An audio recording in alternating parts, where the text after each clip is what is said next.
Daí, pessoal, mais uma resolução. A área do triângulo cujos vértices são 5 e 4 e os pontos de interseção da parábola y igual x ao quadrado menos x menos 2 com o eixo das abscissas é. Então ele quer saber a área do triângulo. Um vértice ele já me deu. Não. Então ele quer saber a área do triângulo, ele me deu um vértice, que eu vou chamar esse primeiro vértice aí de vértice A, então. Que ele está me dizendo que é 5 e 4.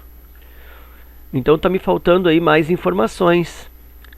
Está me faltando aí pelo menos, né, mais 2 pontos a respeito desse triângulo, mais 2 vértices.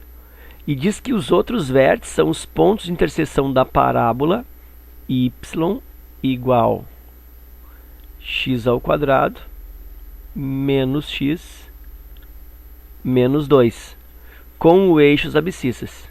Então, interseção com o eixo das abscissas, que é o eixo x. Olha, a interseção dessa parábola com o eixo x, na realidade é o que? É o mesmo que raízes, né? Aí de uma função do segundo grau com essa lei x ao quadrado menos x menos 2. Então, se eu pensar nisso aqui como sendo uma função f de x, então a interseção com o eixo x são as raízes dessa função. E como que eu faço raízes da função? Bom, posso pensar como ele está me dizendo aqui, ó, que é a interseção com o eixo x. E eu sei que sobre o eixo x, y igual a 0. Então eu faço isso, ó, o y é 0 igual x ao quadrado menos x menos 2. Para ficar melhor escrito, x ao quadrado menos x menos 2 igual a 0. Aí eu tenho uma equação do segundo grau para resolver. Posso usar aí o artifício que eu mais me adequo. Eu vou usar aqui soma e produto. Vou tentar. Se resultar, eu já deixo assim, senão eu vou para a fórmula de Bhaskara. Então, por soma e produto, quem é a soma? A soma é o menos b, então a soma é 1. E o produto é o c, o produto é menos 2. Né? Rapidamente aqui, ó. Ax ao quadrado mais bx mais c igual a 0. Se o a valer 1, ou seja, na frente do x ao quadrado aqui é 1, que é o que acontece na maioria das vezes, a soma das raízes é simplesmente menos b, ou seja, troca o sinal do valor que está antes do x. E o produto dessas raízes é o valor do c, normal, sem trocar o seu sinal. Então, isso que eu fiz, a soma é o menos b, então a soma é 1, e o produto é o c, o produto é menos 2. E aí eu penso numa raiz, que eu vou chamar de x1, e numa outra raiz, que eu vou chamar de x2, que quando multiplicam-se dá menos 2, e quando soma, dá 1. Como o produto é negativo, olha o que acontece. Uma será positiva e outra negativa. Porque se eu estou multiplicando duas raízes e vai dar menos, é porque cada uma tem um sinal diferente da outra. Beleza. Então pensa, multiplicações que dão 2 e a diferença entre elas é 1. E aí a diferença porque os sinais são diferentes. E aí o valor, né, tem que ser 2 e 1. 2 vezes 1, 2, e a diferença entre 2 e 1 é 1. Como o sinal da soma aqui é positivo, a maior é positiva, 2 e menos 1. Para quem não tem o domínio nessa técnica de resolução de equação do segundo grau, aplica aí a forma de Bhaskara, que vai dar a mesma coisa. Vai dar 2 e menos 1. Ok, então deu 2 e menos 1. Então isso são as coordenadas x dos pontos de interseção da parábola com o eixo x.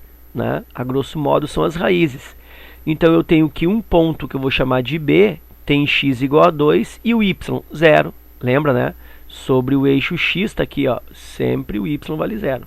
E o outro ponto, que eu vou chamar de ponto C, tem como coordenadas menos 1 e 0, né? Da mesma forma o y vale 0, estamos falando de ponto sobre o eixo x. Ok, aí eu tendo esses 3 pontos, posso calcular do triângulo. Eu posso tentar esboçar o gráfico para ver que tipo de triângulo dá, né? E aí eu monto aí a estratégia de resolução através da geometria plana, ou eu uso o artifício da geometria analítica, que é o que?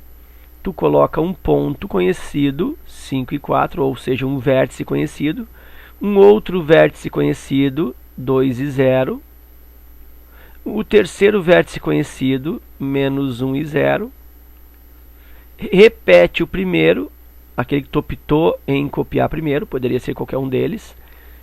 Repito o primeiro, faço as barrinhas e resolvo esse dispositivo aí através daquelas multiplicações de diagonal.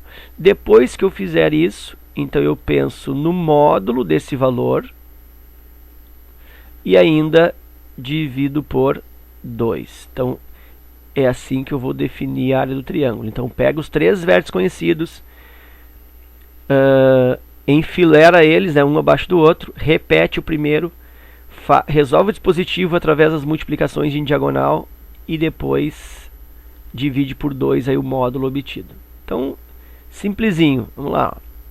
Eu tenho 5 vezes 0, 0, 2 vezes 0, 0, menos 1 vezes 4, menos 4. E esse lado está dando 0 com menos 4, menos 4. 4 vezes 2, 8, 0 vezes menos 1, 0, 0 vezes 5, 0. E esse lado está dando 8. Aí lembra, copia lado direito, troca lado esquerdo. Então, a área do triângulo está dando módulo de quem? Copia, menos 4, troca para menos 8. Módulo disso, e aí divide por 2. Então, a área do triângulo está dando menos 4, menos 8, menos 12, módulo sobre 2. Isso é o mesmo que 12 sobre 2, né? O módulo faz com que o sinal perca a sua função, ali, vamos dizer assim. E aí a área do triângulo está dando 6, que está na letra C. Ok? Então era isso. Espero que vocês tenham aproveitado e até a próxima.